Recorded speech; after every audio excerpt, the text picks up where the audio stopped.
Չերչիլն ասել է, լավատեսը ամեն դժվարության մեջ գտնում է հնարավորություն, հոռետեսը գտնում է դժվարություններ ամեն հնարավորության մեջ։ Այս օրինաչափությանն է ենթարկվում նաև ապաքինման գործընթացը։ Բարև հարգելի հեռուստադիտող, Կենտրոն հեռուստաալիքի եթերում կրկին «Ապրիր առողջ» հաղորդաշարն է, որի շրջանակներում մենք փորձում ենք հոգ տանել ձեր առողջության մասին։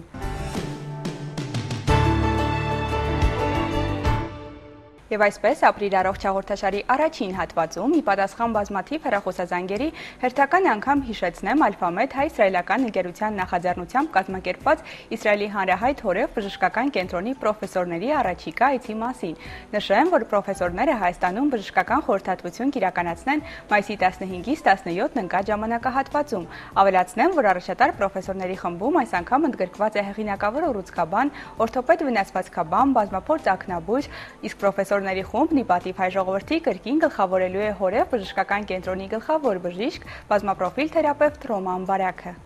Мы здесь, в Ереване, не находимся с культурным визитом, мы находимся с практическим визитом, который приносит огромное количество пользы. Я хочу отдельно отметить еще раз тот факт, что Хайфа, как родина медицины в Израиле, это единственное место, где наш медицинский факультет находится в политехническом институте, потому что весь хай-тек, высокие технологии передаются сразу прямо вот именно в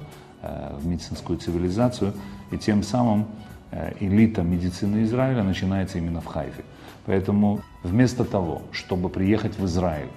проделать такой тяжелый путь, трудную дорогу, посольства, визы, самолеты, мы привозим Израиль и медицинскую цивилизацию сюда на место и даем возможность каждому жителю Еревана, каждому жителю Армении соприкоснуться с этой изюминкой, с этим ноу-хау, которое несет в себе сегодня очень много нового, очень много прогрессивного. Я хочу, пользуясь этой возможностью, поблагодарить каждого, кто нашел эту смелость, это желание прийти на этот визит. Очень много, я знаю, имеют сомнений,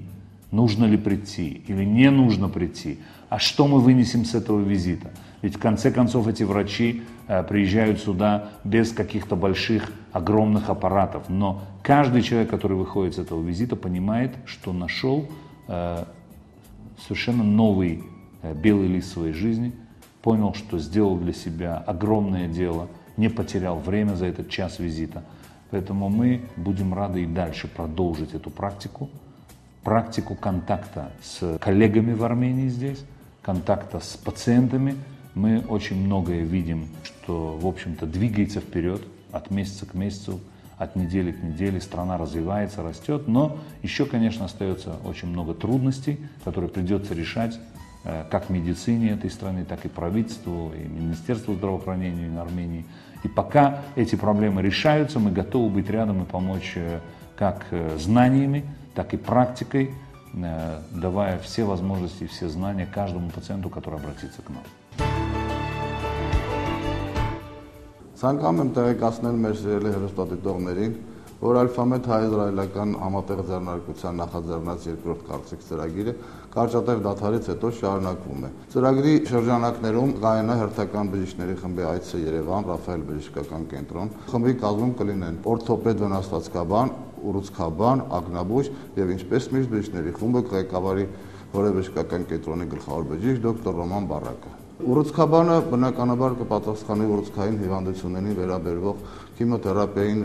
ճառագայթային բուժմանը վերաբերող բոլոր հարցերին։ Օրթոպեդ վնասվածքաբանը կպատասխանի ոսկորային հիվանդություններին վերաբերող բոլոր հարցերին, մասնավորապես ոսկորների դեֆորմացիաներ, կոտրվածքներ, օստեոմիելիտներ, օստեոպարոզներ, ողնաշարին վերաբերող խնդիրներ։ Ակնաբույժը կանցկացնի խորհրդատվություններ ակնային հիվանդությունների վերաբերյալ։ Մասնավորապես դրանք կարող են լինել կատարակտաներ, գերատակոնուսներ, շեղաճկություն։ Խմբի ղեկավար պրոֆեսոր Բարակի մոտ ինչպես միշտ կարող են խորհրդատվություններ ստանալ պերիոդիկ հիվանդությամբ, էպիլեպսիայով, հեպատիտներով տառապող հիվանդները, հեմատոլոգիայի վերաբերյալ խնդիրներ եւ ընդհանուր թերապևտիկ բնույթի այլ հիվանդությունների վերաբերյալ։ Ցանկանում եմ հիշեցնել մեր սիրելի հեռուստադիտողներին, որպեսզի հնարավորություն ստանան մասնակցել մայիսի 17-ից 19-ը կազմակերպվող բժիշկների խմբի հերթական խորհրդատվություններին, անհրաժեշտ է նախորդ զանգահարել նշված հեռախոսահամարներով կամ ուղղակի այցելել Ռաֆայել բժշկական կենտրոն։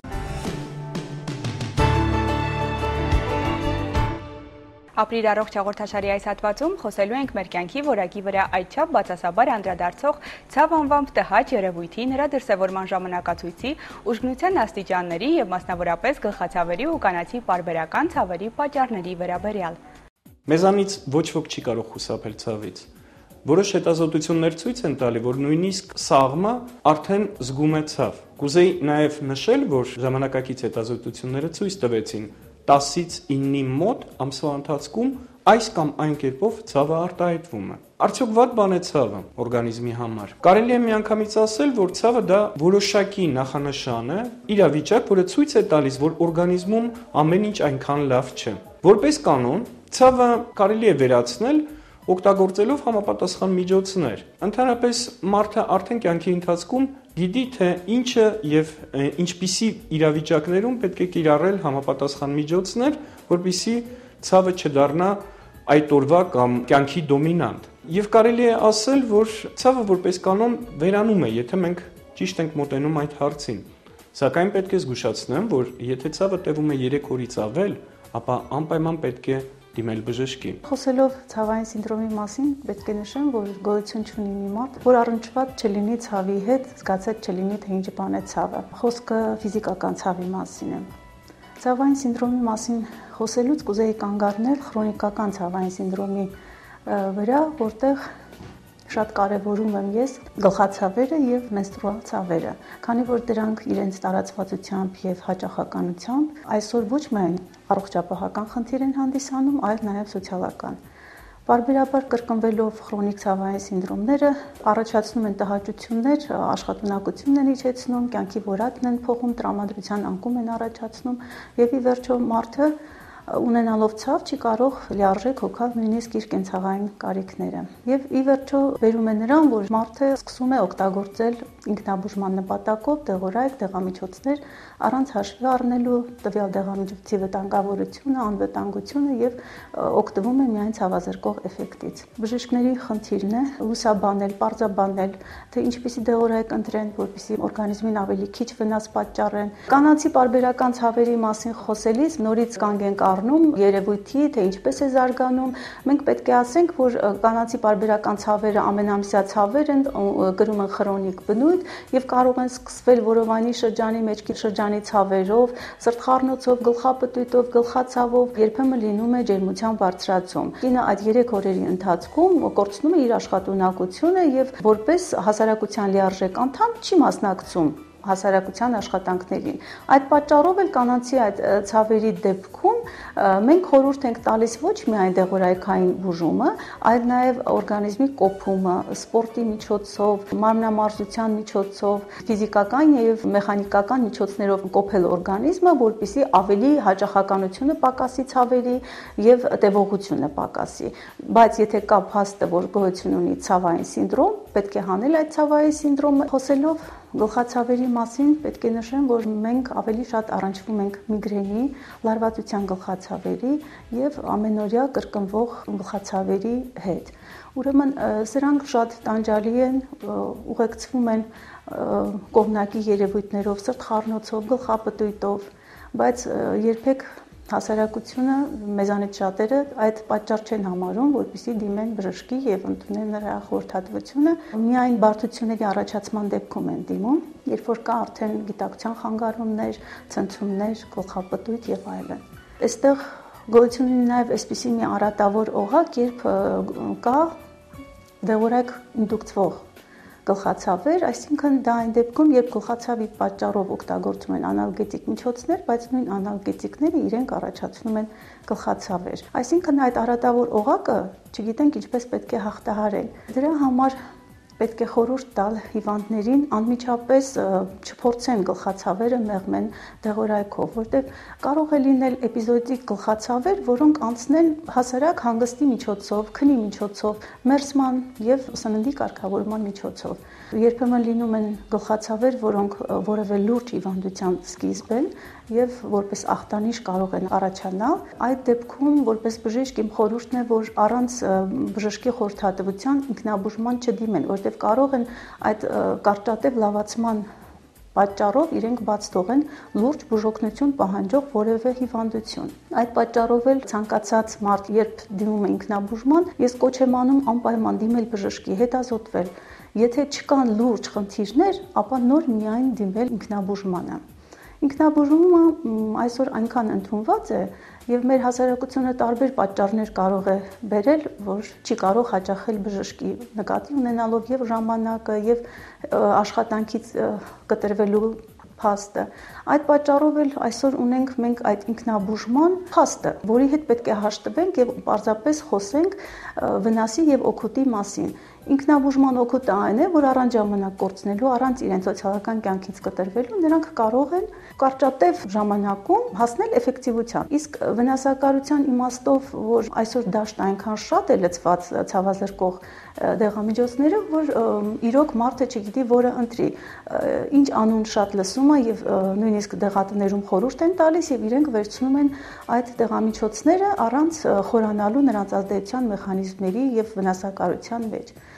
Այսօր բժշկական խնդիր է դարձել, որ պետք է նորից բացատրենք, թե ինչքան կարևոր է դեղորայքի ընտրության հարցը։ Համաշխարհային շուկայում այսօր գոյություն ունեցող ցավազրկող ոչ ստերոիդ հակաբորբոքայիններից որպես ազդող նյութ ունենք մի քանի պրեպարատներ, դրանք ացետիլսալիցիլաթթուն, պարացետամոլը եւ իբուպրոֆենն են։ Պետք է համեմատության կարգով ասել, թե նրանց տոքսիկ էֆեկտները որքանով են բարձր, որքանով են ցածր եւ այդպիսով օգնել մարդկանց ընտրելու իրենց համապատասխան պրեպարատը։ Ասեմ, որ ազդող նյութը, եթե ընդունում ենք որպես ացետիլսալիցիլաթթուն, այսինքն ասպիրինը,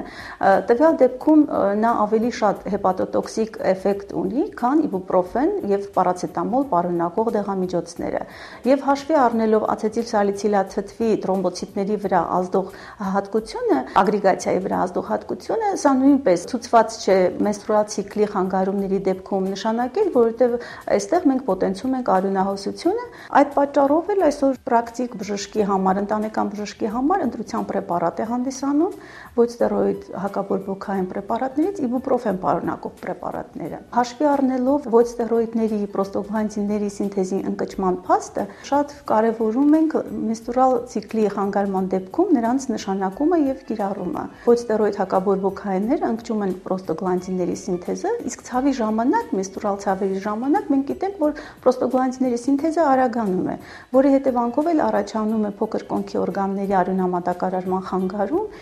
հիպոքսիա եւ ի վերջո նյարդային վերջույթների գրկռում եւ ցավի առաջացնում։ Նախադաշտանային շրջանում օգտագործելով 2-3 օր ոչ ստերոիդ հակաբորբոքային դեղամիջոցներ, մենք հասնում ենք նրան, որ պրոստոգլանդինների սինթեզը ընկճվում է եւ նույն մեխանիզմով չի զարգանում ցավային սինդրոմը։ Իսկ եթե արդեն կա, ինտենսիվությունն է պակասեցնում մինչեւ լրիվ ցավազրկման հասնելը։ Այստեղ պետք է կարևորենք շատ ոչ միայն էֆեկտիվությունը ցավազրկման, այլև նաև տվյալ պրեպարատի անվտանգությունը, թե մետաբոլիզմի արդյունքում ինչպիսի նյութեր են առաջանում եւ որքանով են վնասակար դրանք տվյալ օրգանիզմի համար։ Այսօր իբուպրոֆեն պարունակող նյութերը մեր համար ընդունելի են նրանով, որ մինիմալի է հասցված նրանց տոքսիկ էֆեկտիվությունը եւ լյարդի եւ երիկամների, ստամոքսի եւ մյուս օրգան համակարգերի վրա։ Ցավային սինդրոմի այդ վերացման համար կարևորում եմ ես դեղորայքի ընդունումը, ինչ պատճառով վերջերս մի հետազոտության արդյունքներում ծանոթացա այդ հետազոտության, ուրեմն հետազոտվել էին դեպրեսիայով հիվանդները, այդ հետազոտվողների թվի 50%-ից ավելին իրենց կյանքում նշում են, որ ունեն քրոնիկ ցավային սինդրոմ, այսինքն երկարատև այդ ցավային սինդրոմը նրանց բերում է դեպրեսիայի։ Դա էլ է խոսում այն մասին, որ պետք է խրախուսել անպայման դեղորայքային բուժումը, որպեսզի մենք ցավի պատճառով չընկնենք դեպրեսիայի մեջ եւ որպես հասարակության անդամ չկորցնենք մեր աշխատունակությունը եւ լիարժեքությունը։ Պետք է ասեմ, որ ցանկացած դեպքում, երբ գնում եք ինքնաբուժման, ավելի լավ է դիմեք բժշկի որակյալ խորհրդատվության, նույնիսկ այդ դեպքում, եւ նոր միայն անցնեք ինքնաբուժման, որպեսզի պահպանեք ամենակարևորը առողջությունը եւ հիշեք, կարգախոսը մի վնասիր։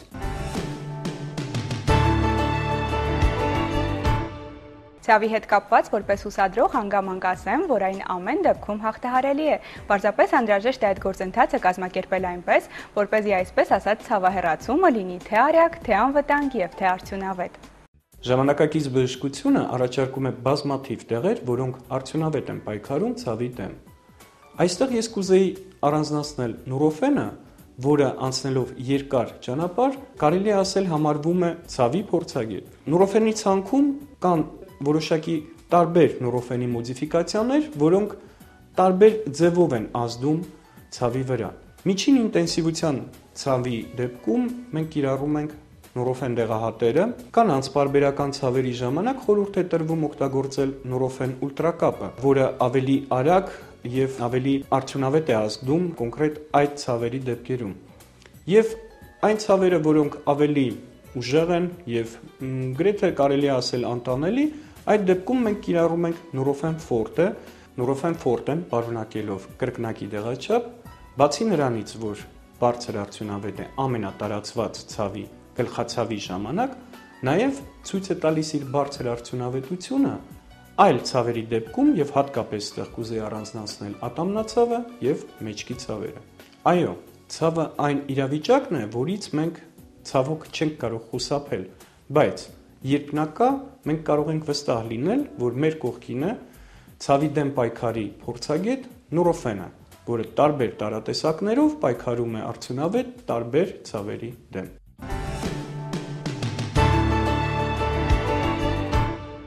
Ապրիլ առողջ հաղորդաշարի այս հատվածում խոսելու ենք հոգու եւ մարմնի ներդաշնակության պահպանման փորձված եւ որ շատ կարեւոր է վստահելի մի մեթոդի մասին, որի անունն է յոգա։ Յոգայի ուսմունքը հազարամյակների պատմություն ունի։ Ուսմունքի հիմնական դրույթներն առաջին անգամ համակարգել է Փաթանջալին Քրիստոսից առաջ երկրորդ հազարամյակում իր Յոգա Սուտրա գրքում։ Նա յոգայի հիմնադիրն է, ով 196 աֆորիզմների հեղինակ է, որոնք կոչվում են յոգասուտրաներ։ Յոգան նպատակ ունի իրացնել մարդու պոտենցիալ հնարավորությունները։ Այն մարդուն սովորեցնում է իր եսը կապակցել տիեզերական անսահման էներգիայի հետ, ապահովել մարմնի, մտքի եւ հոգու կապը, դրանց համաչափ ու փոխներգործող զարգացումը, գործողությունների կատարելությունը։ Յոգայի միջոցով կարող ենք փոխել մեզ, վերահսկել մեր հույզերն ու գիտակցությունը, հաղթահարել խոչընդոտները, հոգևոր պայծառացման ճանապարհին եւ հասնել յոգայի նպատակին։ Խաթխա յոգան ուսմունքի սկզբնական եւ հիմնական տեսակն է, որը նպատակ ունի ստեղծել հզոր, կատարյալ ու առողջ մարմին եւ հոգի։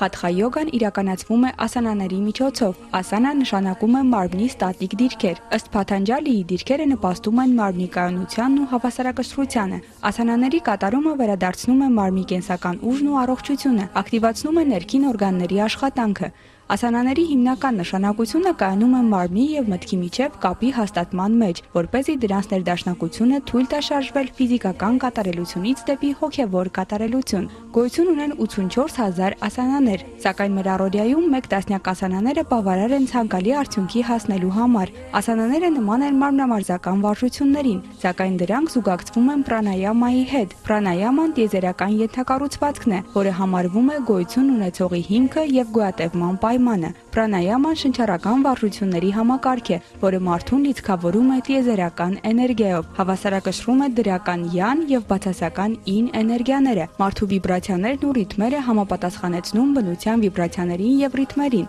Պրանայաման ակտիվացնում է մարդու էներգետիկ կենտրոնները, չակրաները։ Պրանայաման զուգակցվում է մեդիտացիաների հետ։ Այն նշանակում է կենտրոնացում, ներհայեցողություն, ինքնադիտարկում եւ այլն։ Մեդիտացիան ստեղծում է հաճելի հանգստի վիճակ, որտեղ միտքը կենտրոնանում է մեկ օբյեկտի վրա, առանց տատանվելու երկար ժամանակ պահելով այդ վիճակը։ Մեդիտացիան նպաստում է ինքնաճանաչողությանը, հավասարակշռվածությանը, արտաքին անցանկալի գրգռիչների, հատկապես ստրեսորների ազդեցությունը վերացնելուն։ Այն մարդուն ձերբազատում է նեգատիվիզմից, օգնում է բնական հարաբերություն ստեղծել մարդու եւ աշխարհի միջև։ Խաթխա յոգան որևէ առնչություն չունի կրոնի, միստիկայի, հիպնոսի, մոգության, օկուլտիզմի եւ նմանատիպ այլ երևույթների հետ։